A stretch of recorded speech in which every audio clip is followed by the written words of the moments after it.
Hello दोस्तों, आपका हमारे यूट्यूब चैनल में बहुत बहुत हार्दिक स्वागत है। आज मैं आपके लिए लेके आया हूँ क्लास 12 के, कह सकते हैं चाहे वो साहित्यिक हिंदी से हो, चाहे सामान्य हिंदी से हो, वो किसी भी कह सकते हैं साइड से हो, उसको हिंदी तो पढ़ना ही पढ़ना पड़ेगा। तो ये कह सकते हैं आपके लिए सबसे महत्वपूर्ण क्वेश्चन हम लेके आए हैं त्यागपथी, जो कह सकते हैं पाँचों स्वर्गों को हमने बहुत छोटे शब्दों में लिखने की कोशिश किया है और उसको नॉर्मल भाषा में आपको हम समझाने की कोशिश करेंगे।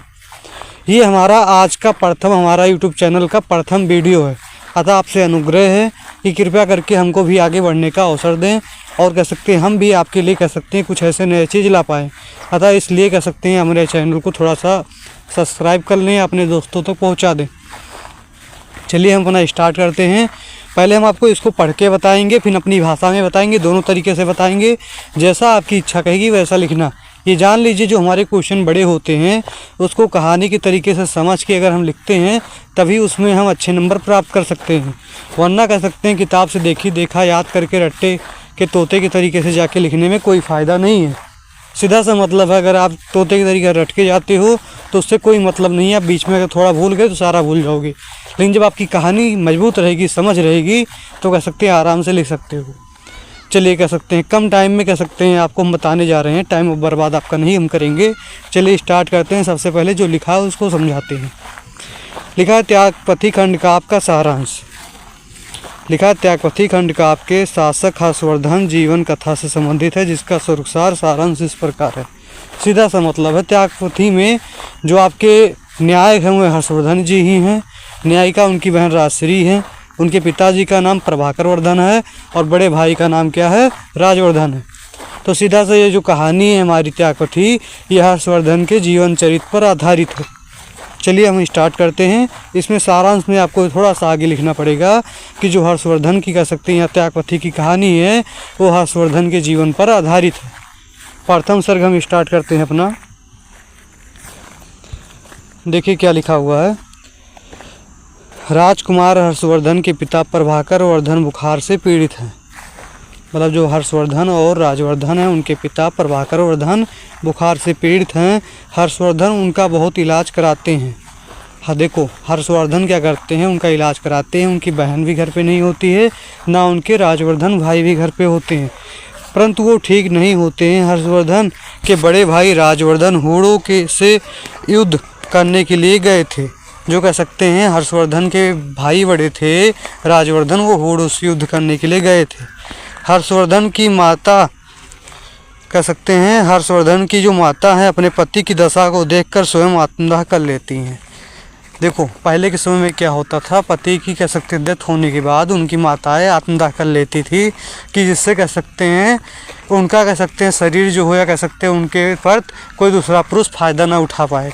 तो इसलिए क्या कर लेती हैं, जब देखती हैं अपने हस्बैंड की कह सकते हैं कि उनकी तबीयत ख़राब हो रही है, तो इस दशा में वो अपना आत्मदाह कर लेती हैं। कुछ दिन बाद प्रभाकर वर्धन कह सकते हैं फिर क्या होता है, कुछ दिन बाद प्रभाकर वर्धन की भी मृत्यु हो जाती है। आप वैसे ही सोच सकते हो कि जो प्रभाकर वर्धन थे अपनी पत्नी से, सभी अपनी पत्नी से प्रेम करेगा, पत्नी भी उससे प्रेम करेगी, तभी तो कह सकते हैं अपने पति के लिए डेथ करेगी या अपने आप को आत्मदाह करेगी।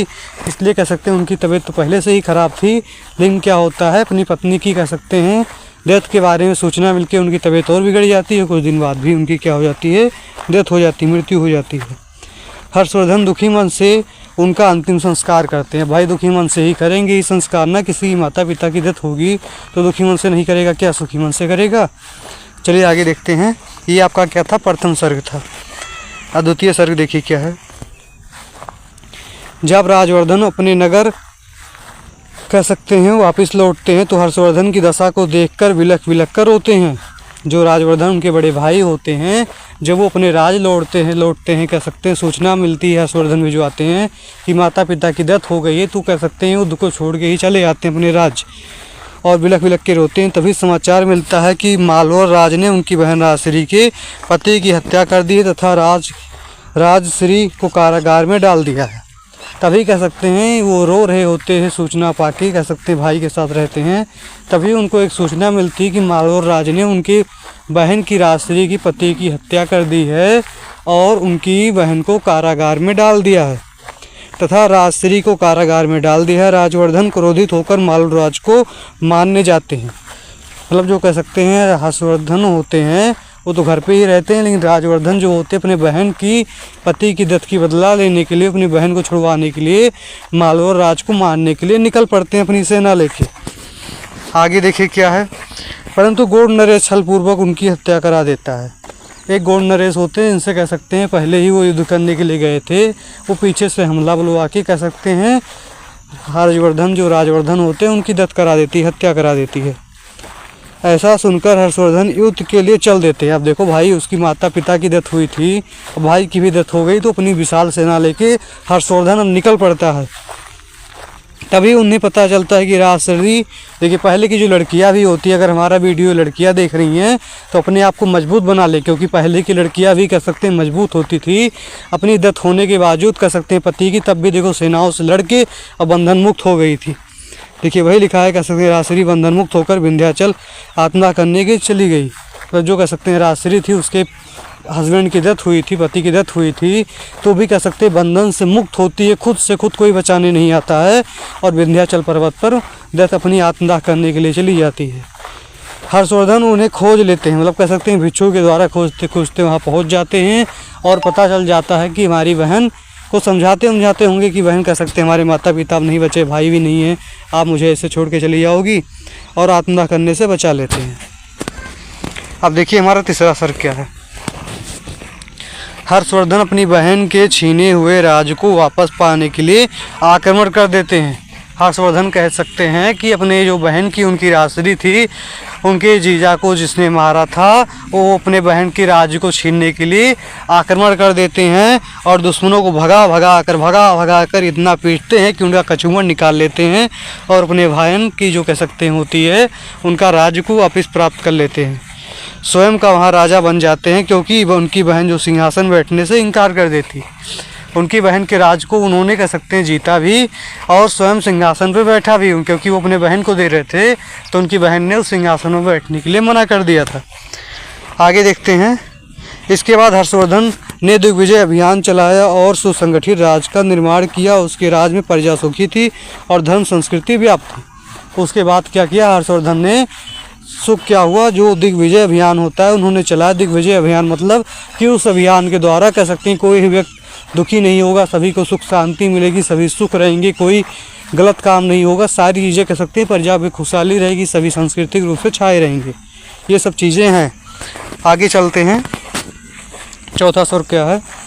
राजश्री एक बड़े राज्य की शासिका होकर भी दुखी थी। आप ऐसे ही सोच सकते हो भाई, किसी की पति की डेथ हो जाएगी, हस्बैंड की डेथ हो जाएगी, तो सारी कह सकते हैं भौतिक सुख सुविधाएं आप उसको दे सकते हो, लेकिन संसारिक सुख सुविधाएं दे सकते हो, लेकिन भौतिक सुविधाएं कहाँ दे पाओगे। आप ऐसे ही सोच सकते हो। इसलिए कह सकते हैं उसकी पति की डेथ थी, इसलिए वो कह सकते हैं सारी सुख शांति पाने के बाद भी क्या थी, दुखी थी। वह संन्यास ग्रहण करना चाहती थी, परंतु प्रजा के समझाने की वजह से वह संन्यास का विचार त्याग कर देश सेवा में लग जाती है। पूरी जनता ने समझाते हैं कि आप कह सकते हो, कह सकते हैं आपकी वजह से हमारे हर्षवर्धन जो राजा हैं कह सकते हैं अच्छे से राज कर पा रहे हैं, उनको समझा रही हो आप, तो इस वजह से कह सकते हैं आप संन्यास अभी धारण न करिए। समझाते हैं सभी लोग, इसलिए राजश्री मान जाती है। अब देखते हैं अगवा पांचवा स्वर क्या है। एक बार हर्षवर्धन क्या होते हैं, प्रयाग में संपूर्ण राजकोष को दान करने की घोषणा कर देते हैं। हर्षवर्धन क्या होते हैं, जितने अभी तक धन कमाए थे सभी को प्रयाग में क्या करते हैं, दान करने के लिए घोषणा कर देते हैं। इसके बाद प्रत्येक 5 साल बाद सर्वस्व दान देने लगे। कह सकते हैं हर 5 वर्ष तक लगातार मेहनत करते थे, और अपने बहन से कह सकते हैं भगवा एक धोती मांग के घर पे आते थे पहन के, फिर 5 साल तक लगातार मेहनत करते थे। 5 सालों तक लगातार इन्होंने 6 बार सर्वस्व दान देते रहे। इस प्रकार कल्याणकारी, त्यागी और परोपकारी परमवीर महाराज हर्षवर्धन का शासन एवं हर प्रकार से सुख शांति छाया हुआ था। हमारी ये कहानी आपको कैसी लगी, आप कमेंट पे और से बताएं। हम जानते हैं हमारी पहली वीडियो, इसलिए आपको थोड़ा बहुत दिक्कत हो सकती है, मान लो हमने उतनी क्वालिटी नहीं दे पाई हैं जितने और सारे यूट्यूब पर देख रहे हैं। तो कृपया करके आपसे अनुग्रह है कि हमको भी आगे बढ़ने का अवसर दें, फिर आपके लिए हम ऐसे वीडियो लाते रहेंगे। चलिए चलते हैं। जय हिंद, जय भारत।